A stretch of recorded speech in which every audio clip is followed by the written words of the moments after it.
اور حدیث میں راوی کہتے ہیں قال او سبعۃ مئۃ الف، سبع مئۃ الف، فرمایا 7 لاکھ افراد ہوں گے. کتنے؟ ایک حدیث میں فرمایا 70,000، دوسری روایت میں راوی کہتے ہیں فرمایا 7 لاکھ. بولیے کتنے؟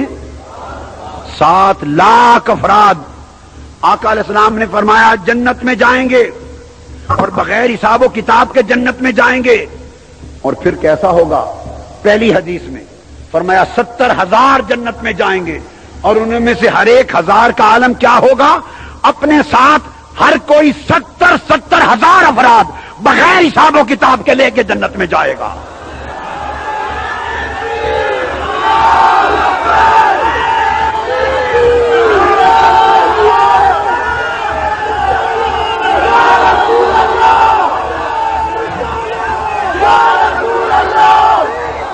وہ ولی ہوں گے. سنو لوگوں، میں آپ کو صحیح بخاری سنا رہا ہوں، میں آپ کو صحیح مسلم سنا رہا ہوں کہ 70,000 میں سے ہر 1000 اپنے ساتھ 70,000 بغیر حساب و کتاب کے پھر لے کے جنت میں جائے گا. ارے دیکھو جنت کا منظر کیسا ہوگا. کوئی حساب و کتاب میں ہے، کوئی پل صراط پہ پھسل کے گر رہا ہے، کوئی میزان پہ کھڑا کپ کپا رہا ہے، کوئی بےتاب نفسا نفسی کے عالم میں ہے، کوئی اعمال کی کمی کی وجہ سے بیزار ہے، کوئی سورج کی قربت کی وجہ سے تڑپ رہا ہے. ارے جنت کا سما کئی لوگوں کے لیے عجیب عذاب ہوگا، پریشان کن ہوگا، اذیت ناک منظر ہوگا. اور ادھر جو اللہ کے ولی ہیں ان کا عالم یہ حکم ہوگا، یہ 70,000 ولی اپنے ساتھ 70,000 مریدوں کو، غلاموں کو، محبت کرنے والوں کو لے لے. فرشتہ ہٹ جاؤ، کوئی حساب و کتاب نہیں، سیدھا جنت میں چلے جانے دو. صحیح بخاری میں ہے. سنو اب صحیح بخاری کی حدیث بتا رہا ہوں. لَيَدْخُلَنَّ الْجَنَّةَ مِنْ أُمَّتِي، کتنا؟ 700,000، 7 لاکھ ولی. کتنے؟ حضور کی امت سے بغیر حساب و کتاب کے جنت میں جائیں گے. اور یہ 7 لاکھ کیسے جائیں گے؟ وہ منظر حضور علیہ السلام نے بیان کیا اور امام بخاری نے لکھا ہے. امام بخاری کی کتاب صحیح بخاری کتاب الرقائق، اور اس کا باب بولتا ہوں، باب یدخل الجنہ 70,000 بغیر حساب. امام بخاری کا عقیدہ دیکھو. امام بخاری آپ کے عقیدے کے تھے. انہوں نے باب قائم کیا ہے بغیر حساب کے جنت میں جانے والے. اور امام مسلم بھی آپ کے عقیدے کے تھے. انہوں نے باب قائم کیا کتاب الایمان، باب الدلیل علی دخول طوائف من المسلمین الجنہ بغیر حساب ولا عذاب. یہ باب قائم کیا. امام مسلم کہتے ہیں کہ ثابت ہو گیا، امام مسلم کہتے ہیں کہ حضور کی امت کے بہت سے لوگ جنت میں بغیر حساب کتاب اور بغیر عذاب کے داخل ہوں. اب حضور علیہ السلام کے کلمات سنیے جو بخاری اور مسلم نے دیے. وہ 7 لاکھ لوگ کیسے جنت میں جائیں گے؟ حدیث سے بخاری اور حدیث سے مسلم کے لفظ ہیں. 700,000، 7 لاکھ لوگ جنت میں جائیں گے بغیر حساب و کتاب کے. متماسکون آخذ بعضهم ببعض، وہ 7 لاکھ لوگ قطاریں بنا لیں گے. آگے شیخ ہوگا، آگے ولی ہوگا، آگے کامل ہوگا، پیچھے اس سے محبت کرنے والے غلام ہوں گے. آگے کامل ولی ہوگا، پیچھے ادب کرنے والے ہوں گے. آگے شیخ ہوگا، پیچھے غلام ہوں گے. متماسکون، ایک دوسرے کو تھامے ہوں گے. آخذ بعضهم ببعض، وہ کہیں گے ارے میرا ہاتھ پکڑ لو، اگلا کہے گا میرا ہاتھ پکڑ لو. ایک دوسرے کا ہاتھ پکڑ پکڑ پکڑ کے 7 لاکھ لوگ زنجیر بنا لیں گے. حکم ہوگا یہ 7 لاکھ لوگوں کی زنجیر ساری جنت میں چلی جائے.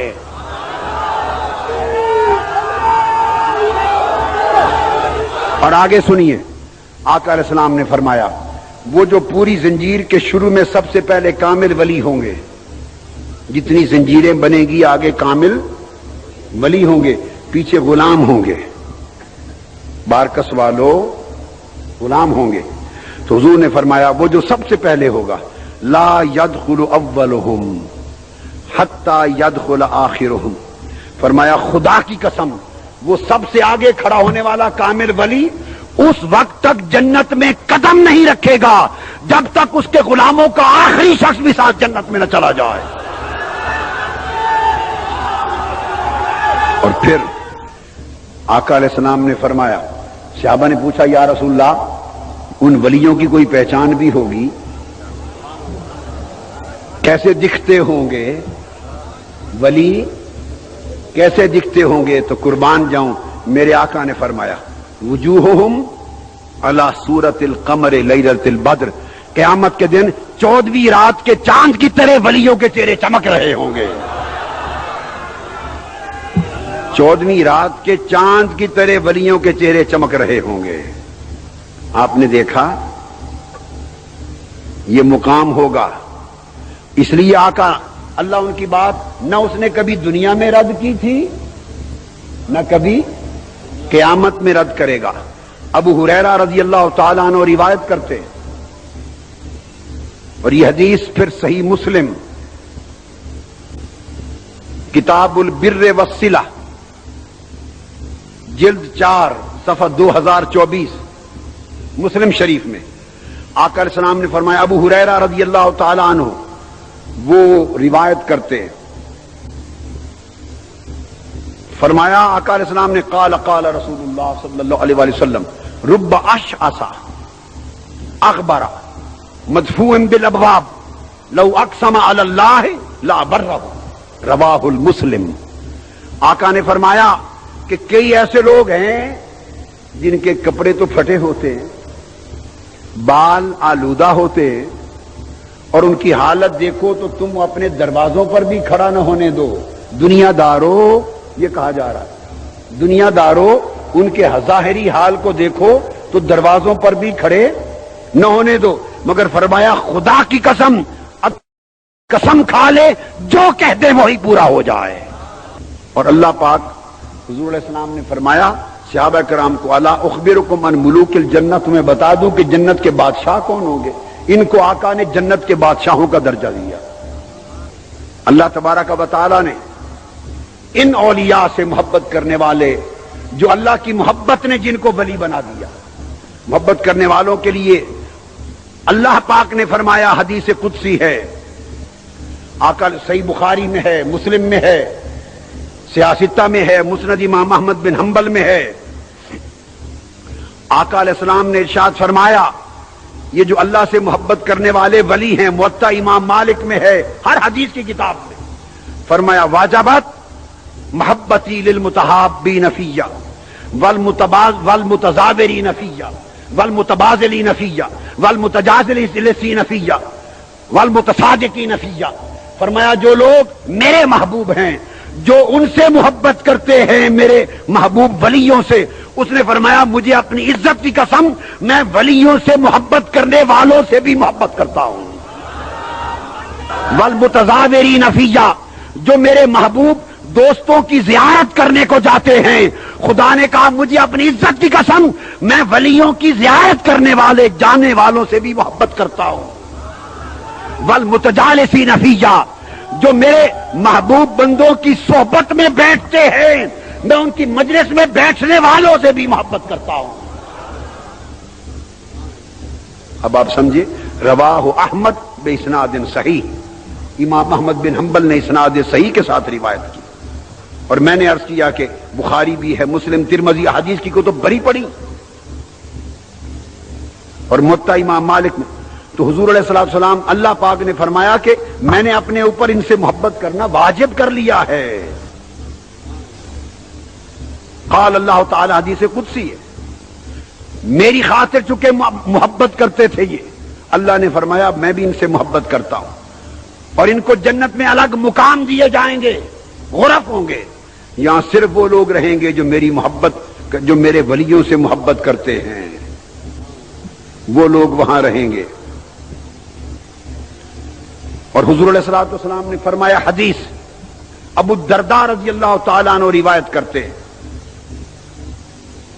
آقا علیہ السلام نے فرمایا لَيَبْعَثَنَّ اللَّهُ أَقْوَامًا يَوْمَ الْقِيَامَةِ فِي وُجُوهِهِمُ النُّورُ، قیامت کے دن اللہ اپنے ولیوں کو کھڑا کرے گا۔ قیامت کے دن ایسے لوگ کھڑے کیے جائیں گے، ان کے چہروں پر نور ہوگا، چہروں پر علی منابر اللؤلؤ، موتیوں کے ٹیلوں پر بیٹھے ہوں گے، وفی روایت علی منابر النور، نور کے ٹیلوں پر بیٹھے ہوں گے، یغبطہم الناس لیسوا بانبیاء ولا شہداء، لوگ اللہ کی بارگاہ میں ان کی قدر و منزلت دیکھ کر رشک کریں گے، حالانکہ وہ نبی بھی نہیں ہوں گے، شہید بھی نہیں ہوں گے۔ ایک اعرابی یہ بات سن کر بیٹھ گیا، یا رسول اللہ ہمیں بتا دے وہ لوگ کون ہیں تاکہ ہم ان کو پہچان لیں، ہم ان سے محبت کریں، ان کو پہچان لیں، بتا دیں کون ہیں۔ آقا علیہ الصلوۃ والسلام نے فرمایا، حضور نے فرمایا وہ اللہ کے ولی ہوں گے۔ بولیے اللہ کے ولی ہوں گے۔ حدیث پاک ہے، میری یہ کتاب حدیث کی الکنز الثمین فی فضیلت ذکر والذاکرین، اس کے 41 فصلوں کو پڑھیے، میری حدیث کی کتاب ہے۔ آقا علیہ السلام نے فرمایا، ابو ہریرہ رضی اللہ تعالیٰ عنہ روایت کرتے ہیں، امام ابن حبان نے صحیح میں روایت کیا، امام نسائی نے روایت کیا، اس حدیث کو امام ابو یعلا نے روایت کیا، امام بہقی نے روایت کیا، اور پھر اس حدیث کو امام ابو داؤد نے سیاستہ میں سنن میں روایت کیا، امام ابو نعیم نے روایت کیا، امام حاکم نے المستدرک میں روایت کیا، امام طبرانی نے معجم میں روایت کیا، امام احمد بن حنبل نے روایت کیا، امام ترمذی نے روایت کیا، بغوی نے روایت کیا، اور پھر ابن احمد بن حنبل امام ابن شیبہ نے روایت کیا۔ الغرض کوئی 500 اس سے بھی زیادہ احادیث امام ترمذی نے روایت کیا، پھر ابن قیم نے کہا، امام مناوی نے روایت کیا، ابو نعیم نے کیا، اتنی احادیث کی کتب بڑی بڑی ہیں۔ حدیث کے الفاظ کیا ہیں؟ آقا نے فرمایا ان من عباد اللہ عبادا، قیامت کے دن لوگوں کچھ اللہ کے بندے ایسے بھی ہوں گے، اللہ انہیں اتنے اونچے مقام پر بٹھائے گا، ایک حدیث میں عرش کے سامنے اپنے سامنے بٹھائے گا، ایک حدیث میں اپنی دائیں جانب بٹھائے گا، ایک حدیث میں موتیوں کے ٹیلوں پر بٹھائے گا، ایک حدیث میں نور کے پہاڑوں پر بٹھائے گا، ان کے چہرے نور علی نور ہوں گے، یغبطہم الانبیاء والشہداء بمکانہم من اللہ، نبی بھی رشک کریں گے ان کے مقام پر، نبی بھی رشک کریں گے، شہید بھی رشک کریں گے، عرض کریں گے باری تعالی ہمیں تو نے یہ درجہ اس لیے دیا کہ ہم نبی ہیں، یہ تو نبی نہیں، ان کو اس مقام پر کس وجہ سے بٹھایا گیا؟ شہید کہیں گے باری تعالی ہمیں تو نے قدر و منزلت اس لیے دی کہ ہم تیری راہ میں شہید ہوئے، یہ تو شہید بھی نہیں، آج اتنا درجہ اونچا کیوں دیا گیا؟ یہ معنی ہے نبیوں اور شہیدوں کے رشک کرنے کا۔ کیا وجہ ہے؟ تو حدیث کے الفاظ جو بتا رہا ہوں، تو حضور علیہ السلام نے فرمایا کہ جب وہ یہ رشک کریں گے تو اللہ نے فرمایا ان وجوہہم نور وانہم علی منابر من نور، ان کے چہروں سے نور کی شعاعیں نکل رہی ہوں گی، وہ نور کے تیروں پر بیٹھے ہوں گے، لا یخافون اذا خاف الناس، لوگ خوف زدہ ہوں گے، انہیں کوئی خوف نہ ہوگا، ولا یحزنون اذا حزن الناس، لوگ غم زدہ ہوں گے، انہیں کوئی غم نہ ہوگا۔ صحابہ کرام بےتاب ہو گئے، عرض کیا یا رسول اللہ بتائیں یہ کون لوگ ہوں گے؟ تو حدیث پاک میں آتا ہے، آقا نے آیت پڑھی، فرمایا الا ان اولیاء اللہ لا خوف علیہم ولا هم يحزنون، یہ نہ نبی ہوں گے نہ شہید مگر اولیاء اللہ ہوں گے۔ یہ تو ابو ہریرہ کی روایت تھی، اور اب ایک عجیب تر بات بتا دوں، اب یہ حدیث سیدنا عمر فاروق نے بھی روایت کی ہے۔ حضرت عمر بن الخطاب